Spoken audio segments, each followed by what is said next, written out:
नमस्कार, आप देख रहे हैं न्यूज भारत 24 और मैं हूं आपके साथ अजय झा। हाजिर हूं अब तक की 10 बड़ी खबरों के साथ।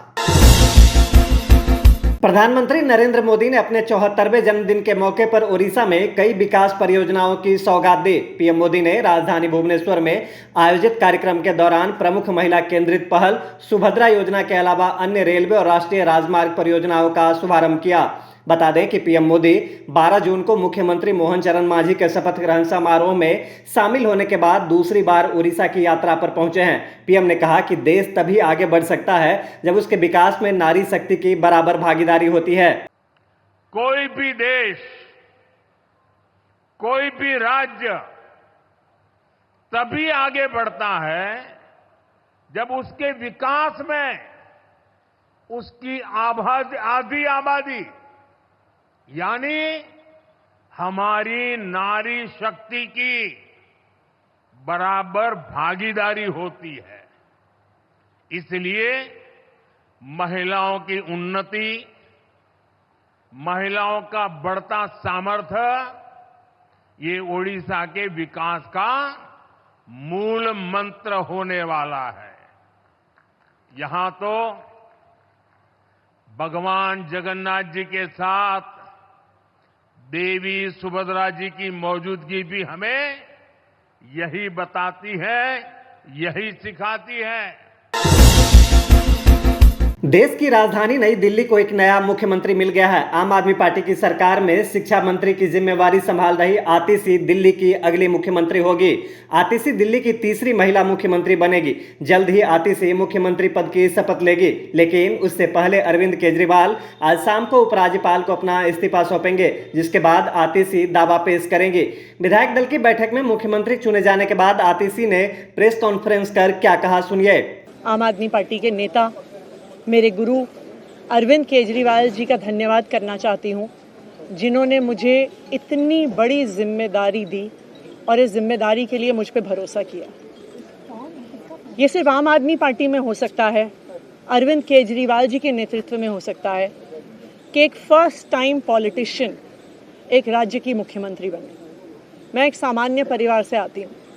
शायद किसी और पार्टी में होती तो चुनाव की टिकट भी नहीं मिलती, लेकिन अरविंद केजरीवाल जी ने मुझ पे भरोसा किया, मुझे विधायक बनाया, मुझे मंत्री बनाया और आज मुख्यमंत्री बनने की जिम्मेदारी दी है। मैं खुश हूँ कि अरविंद केजरीवाल जी ने मुझ पे इतना भरोसा किया है, लेकिन जितना सुख आज मेरे मन में है, आज उससे बहुत ज़्यादा दुख भी मेरे मन में है। दुख इसलिए कि दिल्ली के लोकप्रिय मुख्यमंत्री मेरे बड़े भाई अरविंद केजरीवाल जी आज इस्तीफा दे रहे हैं। बिहार के उप मुख्यमंत्री सम्राट चौधरी ने प्रधानमंत्री नरेंद्र मोदी के 74वें जन्म दिवस पर बधाई देते हुए लालू यादव और अरविंद केजरीवाल पर तीखा हमला किया। उन्होंने केजरीवाल पर तंज कसते हुए कहा कि वह नाखून कटाकर शहीद होने का नाटक कर रहे हैं। उन्होंने कहा कि केजरीवाल लालू से भी बड़ा भ्रष्टाचारी है। इसके अलावा चौधरी ने दिल्ली के मुख्यमंत्री अरविंद केजरीवाल को बेशर्म करार देते हुए उनसे इस्तीफे की मांग को दोहराया। शहीद होना इसी को कहते हैं। अब 2 महीने में चुनाव का घोषणा होना है और ये नियम कहता है इलेक्शन कमीशन ऑफ इंडिया कि आप 6 महीने के पहले एक तरह से इलेक्शन कमीशन के अधीन होता है चुनाव। ये नाखून कटाकर शहीद होना है। केजरीवाल का मतलब है भ्रष्टाचारी, शराब बेचने वाला मुख्यमंत्री और जेल में रहकर भी ये लालू जी से भी ऊपर है। लालू जी को हम लोग देश का भ्रष्टम नेता मानते थे। आज केजरीवाल इतना बेशर्म मुख्यमंत्री हैं कि जेल के अंदर रहकर मुख्यमंत्री रहे और जेल के बाहर आकर अब ड्रामा कर रहे हैं कि हम मुख्यमंत्री पद में। केंद्रीय गृह मंत्री अमित शाह ने कहा कि 10वीं जनगणना जल्द ही की जाएगी। उन्होंने कहा कि जनगणना की घोषणा के बाद इसकी डिटेल को सार्वजनिक किया जाएगा। गृह मंत्री की यह टिप्पणी प्रधानमंत्री नरेंद्र मोदी के नेतृत्व वाली एनडीए सरकार के तीसरे कार्यकाल के 100 दिन पूरे होने के अवसर पर मीडिया को संबोधित करते हुए कहा कि जनगणना जल्द ही आयोजित की जाएगी। उन्होंने कहा कि जब भी हम जनगणना की घोषणा करेंगे, सारी जानकारी सार्वजनिक कर दी जाएगी। भारत के बड़े रोडों को भी बढ़ाने का निर्णय नरेंद्र मोदी सरकार ने किया है। वाराणसी में लाल बहादुर शास्त्री इंटरनेशनल एयरपोर्ट, पश्चिम बंगाल में बागडोगरा, बिहार में बिहटा में उन्नयन और अगत्ती और मिनीकोय में नवी हवाई पट्टी बनाकर पर्यटन को बढ़ावा देने के लिए आगे बढ़े हैं।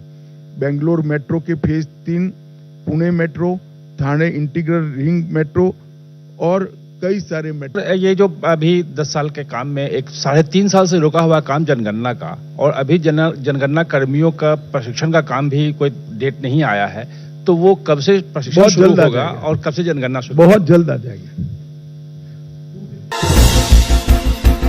सुप्रीम कोर्ट ने देश भर में बुलडोजर कार्रवाई पर रोक लगा दी है। कोर्ट ने राज्यों को निर्देश दिया है कि अगली सुनवाई की तारीख 1 अक्टूबर तक न्यायालय की अनुमति के बिना भारत में कहीं भी संपत्ति को ध्वस्त नहीं किया जाएगा। हालांकि कोर्ट ने यह साफ किया कि यह आदेश सार्वजनिक सड़कों, फुटपाथों आदि पर किसी भी अनाधिकृत निर्माण पर लागू नहीं होगा। उच्चतम न्यायालय ने कहा कि अगर अवैध रूप से तोड़फोड़ का एक भी मामला है तो यह हमारे संविधान की मूल भावना के विरुद्ध है।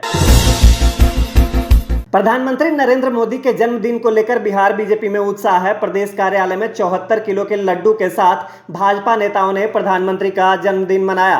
प्रदेश अध्यक्ष दिलीप जायसवाल के अलावा उप मुख्यमंत्री सम्राट चौधरी और विजय सिन्हा समेत कई दिग्गज नेता प्रदेश कार्यालय में पहुंचे और प्रधानमंत्री का जन्मदिन मनाया। नेताओं ने एक दूसरे को मिठाई खिलाई। इस मौके पर मुख्यमंत्री विजय सिन्हा ने कहा कि प्रधानमंत्री के नेतृत्व में भारत विश्वगुरु बनेगा। जो सृष्टि के सृजनकर्ता के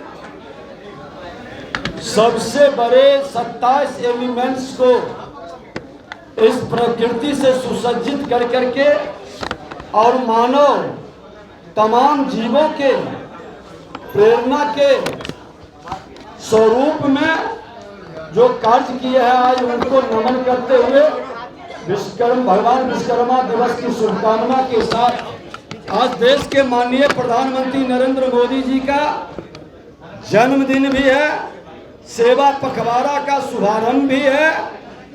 आज देश के प्रधानमंत्री नरेंद्र मोदी जी स्वामी विवेकानंद जी का दूसरा स्वरूप, जिनकी भविष्यवाणी 19वीं सदी में हुआ था कि 21वीं सदी भारत का होगा, भारत विश्व गुरु बनेगा।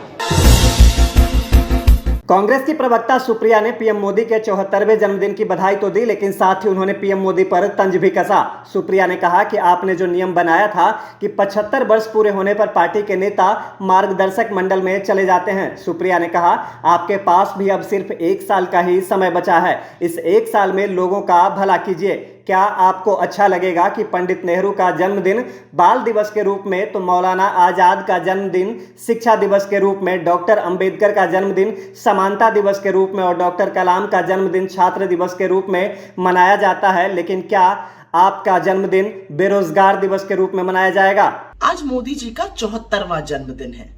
जन्म दिवस की बहुत बहुत बधाई हो आपको। ईश्वर आपको सकुशल रखे, स्वस्थ रखे, दीर्घायु बनाए और सद्बुद्धि दे। पर अपने ही बनाए हुए नियम के अनुसार मोदी जी अगले साल 17 सितंबर 2025 को तो आप 75 साल के हो जाइएगा, और जैसे आपने बाकियों को मार्गदर्शक मंडल में भेजा, आप भी वहां चले जाइएगा। तो संभवतः प्रधानमंत्री पद पर रहते हुए अब आपके पास 1 ही साल है। इस 1 साल में लोगों का भला कीजिए, उनकी सुध लीजिए, उस जनता की सुध लीजिए जिसके बारे में आप सोचते ही नहीं है। वरना क्या अच्छा लगता है कि पंडित नेहरू का जन्मदिन बाल दिवस के रूप में, मौलाना आजाद का जन्मदिन शिक्षा दिवस के रूप में, डॉक्टर अंबेडकर का जन्मदिन समानता दिवस के रूप में, चौधरी चरण सिंह का जन्मदिन किसान दिवस के रूप में और डॉक्टर कलाम का जन्मदिन राष्ट्रीय छात्र दिवस के रूप में मनाया जाए, और आपका जन्मदिन इस देश के युवा बेरोजगार दिवस के रूप में मनाए? तो सुध लीजिए जनता की, उनका भला कीजिए, वरना ऐसे ही याद किए जाएंगे बेरोजगार दिवस वाले चचा। सांसद पप्पू यादव के पिता का निधन हो गया। उन्होंने पटना एम्स में आखिरी सांस ली। अपने पिता की मौत के बाद सांसद के दुख का ठिकाना नहीं रहा। सांसद पप्पू यादव ने एक्स पर लिखा कि मेरी दुनिया उजड़ गई, मेरे सृजनकर्ता, मेरे आदर्श पथ प्रदर्शक पिता नहीं रहे। साथ ही अपने पिता को उन्होंने कहा, पापा आपके बिना मैं कुछ नहीं। सांसद के इन शब्दों ने लोगों को झकझोर दिया। पप्पू यादव ने अपने पोस्ट में बताया कि पुत्र के जीवन में पिता का क्या महत्व होता है। सांसद पप्पू यादव के पिता चंद्र नारायण यादव पिछले 15 दिनों से बीमार थे। प्रधानमंत्री नरेंद्र मोदी को मिले उपहार की आज से नीलामी शुरू होगी। इस नीलामी में कुल 600 वस्तुओं की बोली लगाई जाएगी। केंद्रीय संस्कृति मंत्री गजेंद्र सिंह शेखावत के मुताबिक पीएम मोदी को पिछले एक साल में मिले उपहारों एवं स्मृति चिन्हों की मंगलवार से नीलामी शुरू की जाएगी। इस बार नीलामी के दौरान कुल 600 वस्तुओं को बेचा जाएगा। इन वस्तुओं में पैरालंपिक पदक विजेताओं से मिले स्पोर्ट्स शू, राम मंदिर की प्रतिकृति, चांदी की वीणा जैसी चीजें शामिल होगी। नीलामी में शामिल वस्तुओं की कीमत 600 रुपए से लेकर 8,26,000 रुपए तक होगी। नीलामी की शुरुआत 17 सितंबर से लेकर 2 अक्टूबर तक चलेगी।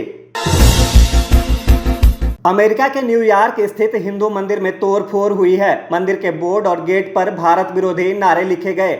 मेलविले शहर के स्वामी नारायण मंदिर में तोड़फोड़ होने से हिंदू समुदाय आहत है। मामले में न्यूयॉर्क स्थित भारतीय दूतावास ने एक्शन लिया है। दूतावास ने हमले की निंदा की। उन्होंने घटना को अस्वीकार्य बताया। दूतावास ने मामले को अमेरिकन कानून प्रवर्तन अधिकारियों के समक्ष रखने और हमले में शामिल आरोपियों के खिलाफ कड़ी कार्रवाई की मांग की। दूतावास के साथ साथ हिंदू अमेरिकी फाउंडेशन ने अमेरिकी न्याय विभाग से आग्रह किया है कि वे मामले की जांच करें। अभी तक की खबरों में बस इतना ही। मुझे दीजिए इजाजत। नमस्कार।